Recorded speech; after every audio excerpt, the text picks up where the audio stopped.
You all know about KZ by now, right? KZ, Knowledge Zenith, that chi-fi reptilian overlord company, in their plot to take over the world, they've made some incredible budget IEMs, things like the ZS10, the ZS10 Pro, ZS10 Pro X, the ZSN Pro X, etc., the DQ6, I could go on and on. They make some fantastic budget IEMs. They've also made a few TWS wireless earphones, and they have been, well, let me say some of them sound really good, but the battery life has been kind of subpar, and the consistency and reliability of them and the charging cases has been somewhat subpar. So they haven't really made a stamp in the wireless scene as of yet. Recently, I reviewed these, and these are the KZ GP20 gaming headset, and you know what? I really like them. In fact, I still use them for gaming every now and then. I've got other things that I'm testing at the moment, but once all that's out of the way, these are going to be in my regular rotation. I'm not saying I won't use IEMs. These are fantastic, but for me, in my situation at home, these are so good. They're very consistent. There are two things that I hate about them. First thing is they've got RGB lighting. Who needs RGB lighting on a gaming headphone or any kind of headphone? Stop it! The other thing that I don't like about these is that when you turn them on, the RGB lights are turned on by default. They're easy enough to turn off with the single press of a button, but why should we have to leave them off by default? Let us turn the lights on if we want them. But, GP20, amazing, fantastic value headphones. So now, today, we've got a regular pair of KZ wireless headphones, and in this video, I'm looking at the KZ H10 wireless headphones. Let's get it.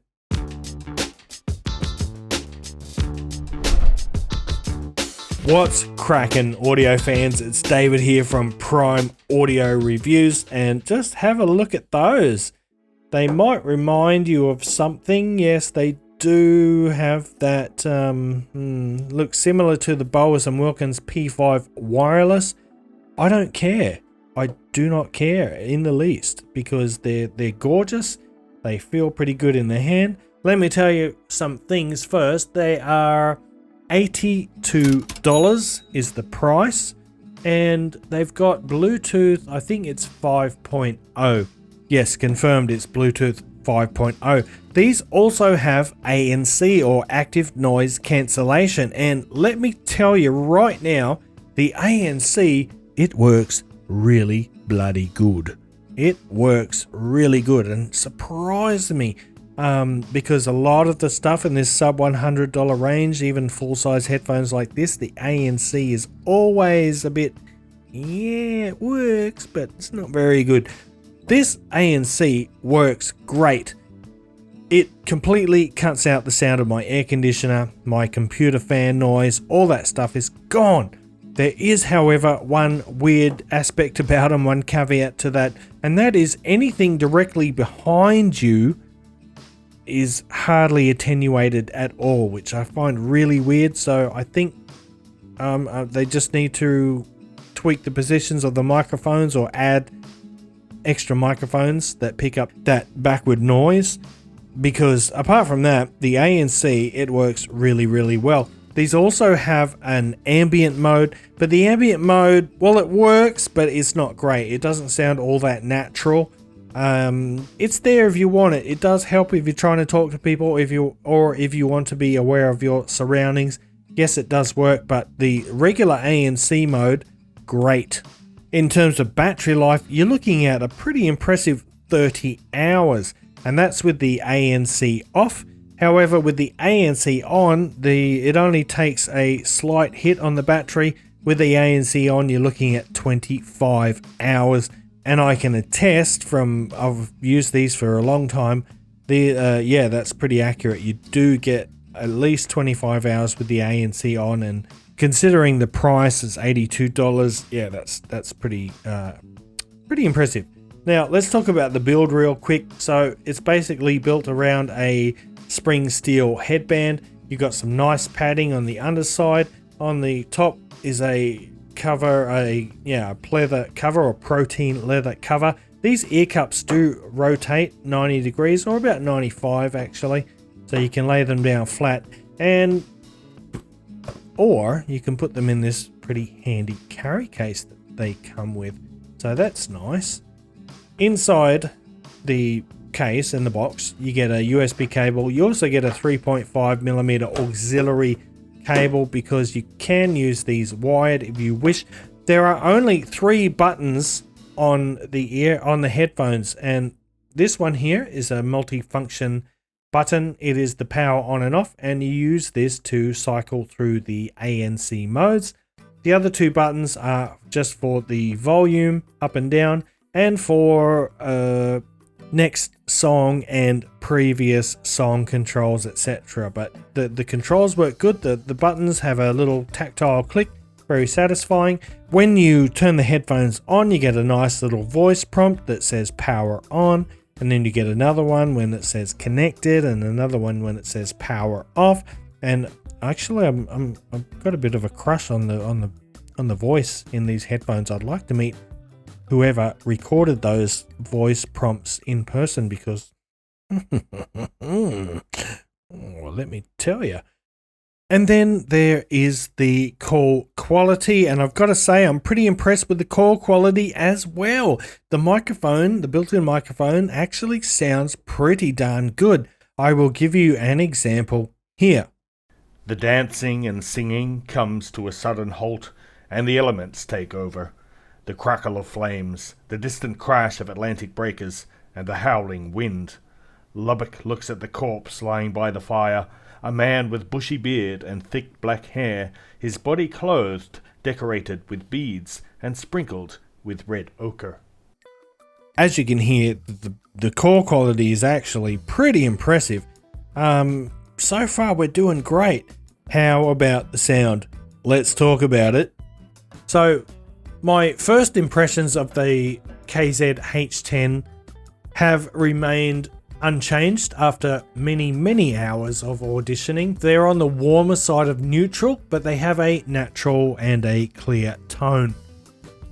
The bass is full-bodied, but it's clean. The mid-range is rich but clear, and the treble is smooth, yet it retains a bit of zing, a bit of zip-zap, zippity-doo as well. Yeah, I think KZ has done a really good job with the H10's sound.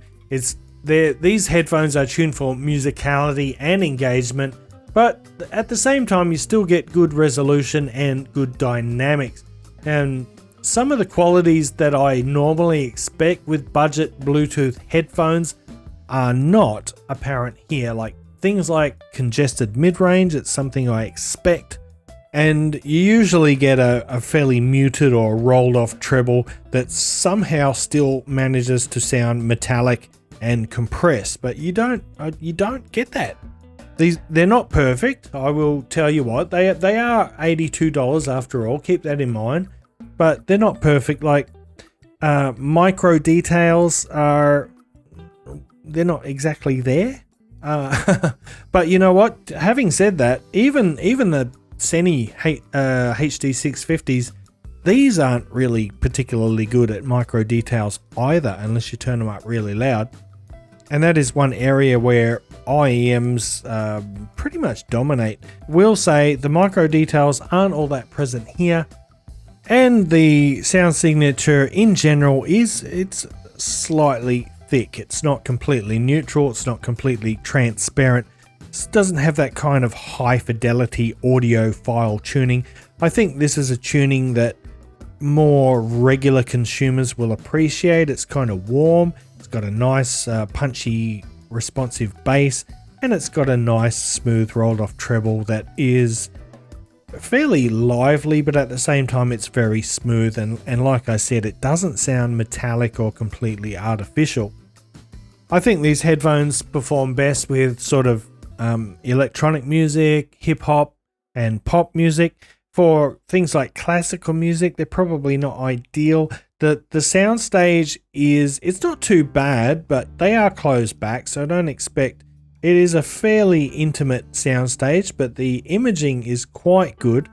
It's not especially expansive or wide, the soundstage though. But you know what? Overall, I really enjoy listening to these. I didn't talk much about the comfort. They're very comfortable. The build quality feels great. They do pick up fingerprints quite easily, even though it's got a matte surface or a matte finish.